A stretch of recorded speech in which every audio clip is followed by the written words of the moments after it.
Welcome back to Daytime Live. Now, so much has been happening with our children in schools of late, from student fighting and killing students, to students fighting teachers, to parents attacking students, and recently with what happened up at Oberlin High School. Now, we have discussed with the pandemic that what happened with the pandemic will affect our youth. Yeah. Were we right, and what can we do? I won't even say were we right, but I said, was I right? No, Craigie, I said this from the start of the pandemic, I said, we are going to see some adverse effects with these children. Yeah. And we can't plan for it. We don't know what, but we don't know what is mixing up in that pot. Yeah. And now we're seeing,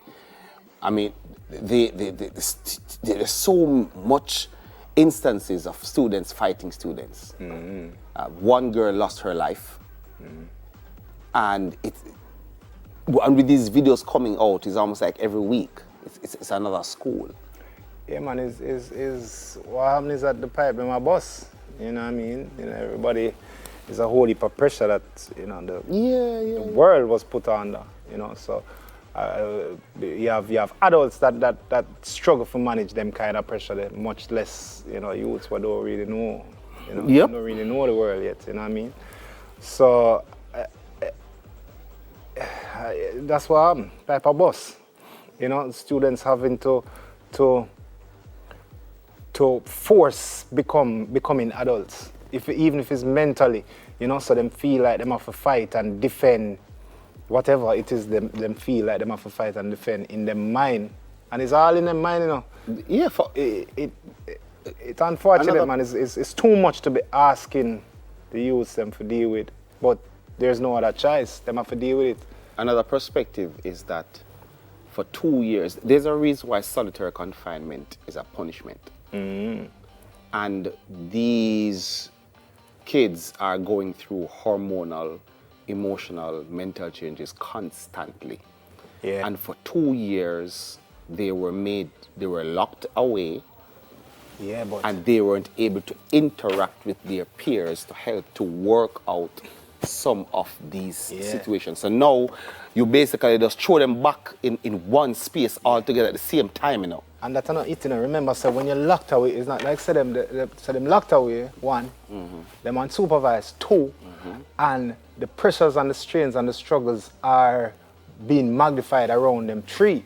So it's like everybody, and I said this last year to everybody on it. So worse, the youth them don't really fully understand or grasp consequences yet, So when them reason out action, them explode. Yeah, them don't think that way. Yeah. Things just happen and things just bust. Yeah. So, remember the hormonal changes too, the emotional changes. They haven't learned or been guided how to maneuver these things. So what is going to happen is that in the space of confusion, in the space of unsurety, in the space of heightened reactions and heightened emotions, it's just a recipe for a bomb. Disaster. And every single time one of these situations, it blows up, and it's. But remember too, that in years to come, is one of these youths going to be running the country. One of these youths going to be running all countries. One of a youth I got to end up running it. So it's like what are we really created? Where's the guidance? Where's the support? Where's the assistance? Where's the help? Where's the mentorship? We need to step up and do a little bit more for them too.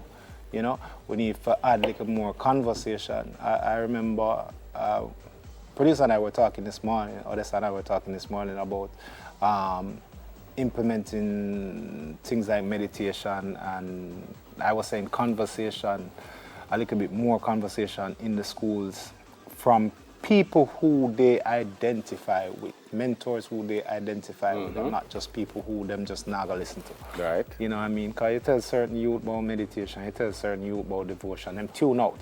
And to start every day with the youths, them tuning out, like what you expect to get from them during the day.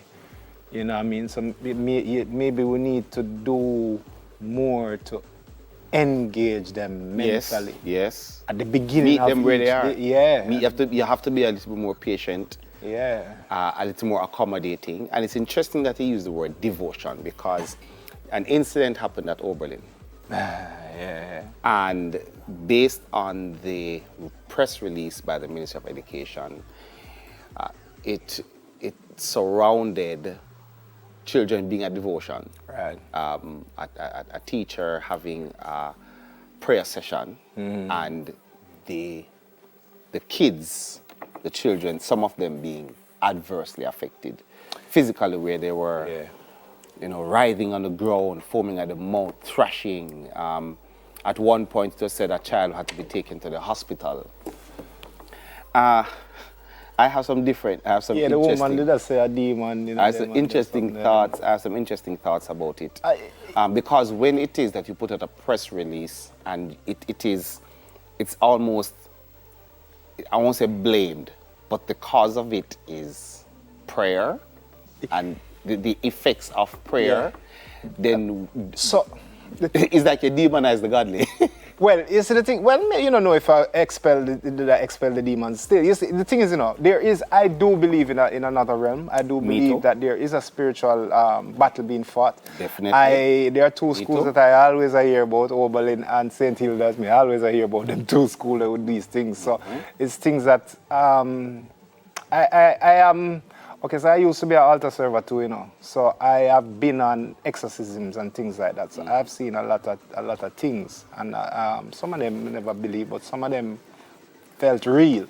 So I know of the existence of that whole spiritual battlefield. Other forces, other unseen forces. Yeah.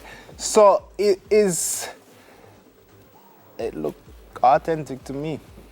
But the fact of the matter is, are we having the discussions around the possibilities of what other factors could have played a part in the children? I think we should put that to... Not just... Because now what is happening is that there's a call for devotion and religious practices being... pushed. Not even pushed aside.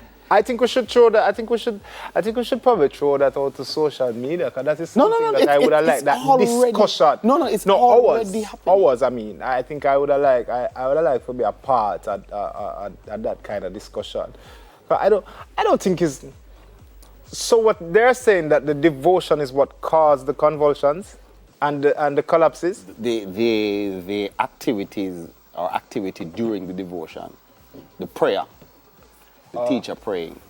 Also, the teacher bringing the teacher introduce the spirit and listen, start talking at tongues and things. I have been, before me, you had prayer in schools and devotions, and we'd never...